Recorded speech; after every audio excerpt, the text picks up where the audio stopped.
बिस्मिल्लाहिर्रहमानिर्रहीम। और मैं गवाही देता हूँ कि मोहम्मद अल्लाह के रसूल है। उमर बिन खत्ताब जो हमारे दूसरे खलीफा है, जिनको देखकर शैतान भी अपना रास्ता बदल लिया करता था। राशिदुल खलीफा के दूसरे खलीफा, जिन्होंने 23 अगस्त 634 ईस्वी से 6 नवंबर 644 ईस्वी तक लगभग 10 वर्ष 73 दिन तक शासनकाल किया था। हजरत उमर रजी अल्लाह का जन्म 582 ईस्वी मक्का के बनु आदि कबीले में हुआ था और उनको अल फारूक आजम का लक़ब मिला था, जिसका मतलब होता है सही और गलत के बीच अंतर करने वाला। हजरत उमर के बारे में और हमें जानने के लिए जाना पड़ेगा हमें मक्का की गलियों में। हजरत उमर के पिता खत्ताब इब्न नुफैल और उनकी माँ हितामा बिन हिसाम थी, जो एक बनु मखजूम कबीले से थी। हजरत उमर बिन खत्ताब अपनी युवावस्था में मक्का के मैदानों के पास में अपने पिता की ऊँटों की देखभाल किया करते थे। हजरत उमर ने एक बार खुद कहा था कि मेरे पिता अल खत्ताब एक निर्दयी व्यक्ति थे।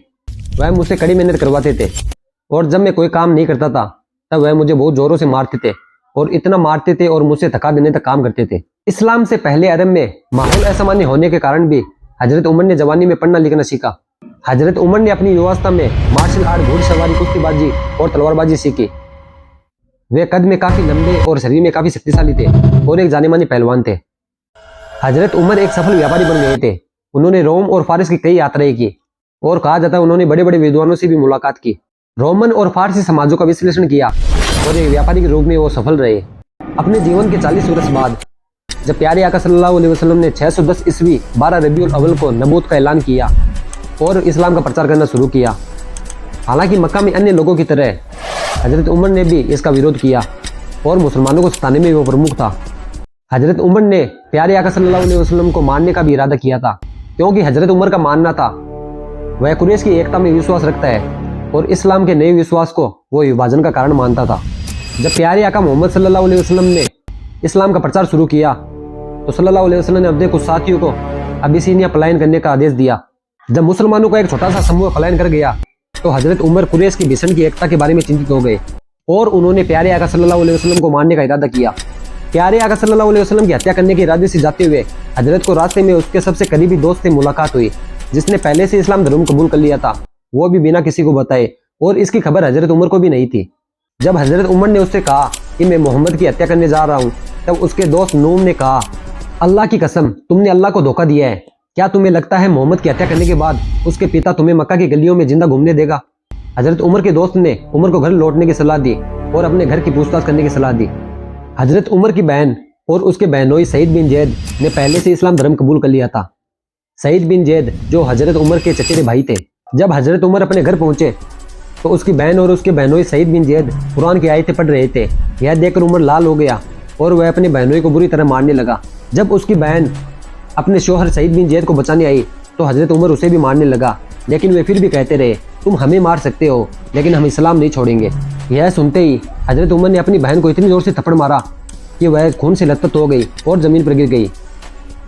जब हजरत उमर ने देखा कि उसने अपनी बहन के साथ यह क्या किया है तो वह अपराध बोझ से शांत हो गया और उसने अपनी बहन से कहा कि ये जो तुम पढ़ रहे हो ये मुझे दे दो। उसकी बहन ने मना कर दिया, कहा तुम अशुद्ध हो, यानी तुम नापाक हो। जब हजरत उमर ने अपना शरीर धोया और वजू किया, फिर कुरान की आयतें पढ़ना शुरू कर दिया। जब वे कुरान की आयतें पढ़ रहे थे, पढ़ते पढ़ते वो रोने लगे और कहा, निश्चित रूप से ये अल्लाह का शब्द है और मैं गवाही देता हूँ कि मोहम्मद अल्लाह के रसूल है। हजरत उमर ने फिर अपनी तलवार उठाई और मोहम्मद साहब के पास गया, जिन्हें वह मारना चाहता था, और उनके साथियों के सामने इस्लाम धर्म कबूल कर लिया। जब हजरत उमर ने इस्लाम धर्म कबूल किया तब उनकी उम्र 39 वर्ष थी। हजरत उमर सीधे जमील बिन जामुर के पास गए और उन्हें भी अपने मुसलमान होने का बता दिया, क्योंकि जमील मक्का का लाउड स्पीकर था और ये एक ऐसा व्यक्ति था जिसके पेट में ज्यादा देर तक बात नहीं टिकती थी। हजरत उमर के इस्लाम धर्म कबूल करने से पहले लोग छुप छुप कर नमाज पढ़ते थे। पहली बार काबा में हजरत उमर ने खुलेआम नमाज पढ़ी। तब कुरैश के प्रमुख अबू जहल जो उनके मामू थे और अबू सुफियान उन्हें गुस्से में देख रहे थे। हजरत उमर के इस्लाम कबूल करने के बाद लोगों में हिम्मत आ गई थी, क्योंकि हजरत उमर से लड़ने की किसी में हिम्मत नहीं थी। मुसलमान अब खुलेआम नमाज पढ़ने लगे और इस काम में किसी ने भी कोई बाधा नहीं डाली। इस घटना के बाद पहली बार मुसलमानों ने खुलेआम मस्जिद अल हरम में नमाज पढ़ी। 622 ईस्वी में सुरक्षा के कारण प्यारे आका सल्लल्लाहु अलैहि वसल्लम ने अपने साथियों को मदीना में प्रवास करने का आदेश दिया। अधिकांश मुसलमान कुरैश प्रतिरोध के विरोध से रात को पहरा देते थे, लेकिन हजरत उमर के बारे में कहा जाता है कि वो एक दिन यह कहते हुए चले गए कि जिसको भी अपनी बीवी विधवा और अपने बच्चों को यतीम बनना चाहता है तो वो हजरत उमर से मिलना चाहिए, क्योंकि उस वक्त हजरत उमर से लड़ने में किसी में हिम्मत नहीं थी। हजरत उमर अपने चचेरे भाई और अपने बहनों सईद बिन जैद के साथ मदीना चले गए, क्योंकि हजरत उमर ने ऐलान कर दिया था कि हम सब मिलकर नमाज अब काबे में पढ़ेंगे। हजरत उमर को इस्लाम में देखकर इस्लाम के दुश्मनों में कोहराम मच गया। अब इस्लाम को हजरत उमर के नाम की एक तलवार मिल गई थी, जिससे सारा मक्का थर्राता था, यानी डरता था। मदीना इस्लाम का अब एक नया केंद्र बन चुका था। 624 ईस्वी में मुसलमानों को बदर की जंग लड़नी पड़ी और इसमें हजरत उमर ने भी अपना मुख्य किरदार निभाया और बदर की जंग में मुसलमानों की जीत हुई और मक्का के मुशरिकों की हार हुई। कुछ लोगों ने झूठी अफवाह फैला दी कि प्यारे आका सल्लल्लाहु अलैहि वसल्लम शहीद कर दिए गए। इससे बहुत से मुस्लिम घबरा गए और हजरत उमर ने भी अपनी तलवार फेंक दी और कहने लगे कि अब जीने में कोई फ़ायदा नहीं। फिर पता चला कि यह सिर्फ अफवाह है, तो हजरत उमर फिर से खड़े हुए। इसके बाद खंदक की जंग में भी साथ रहे और अंत में मक्का भी फतेह किया और इसके बाद कई जंगों का सामना करना पड़ा।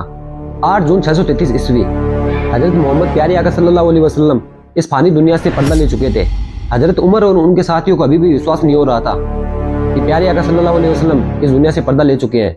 हजरत उमर यह सुनकर होश खो बैठे थे और मक्का की गलियों में जोर जोर से कहने लगे कि जिसने भी मुझे ये आकर कहा कि प्यारे आका सल्लल्लाहु अलैहि वसल्लम इस दुनिया से पर्दा ले चुके हैं, मैं उसका सर तन से जुदा कर दूंगा।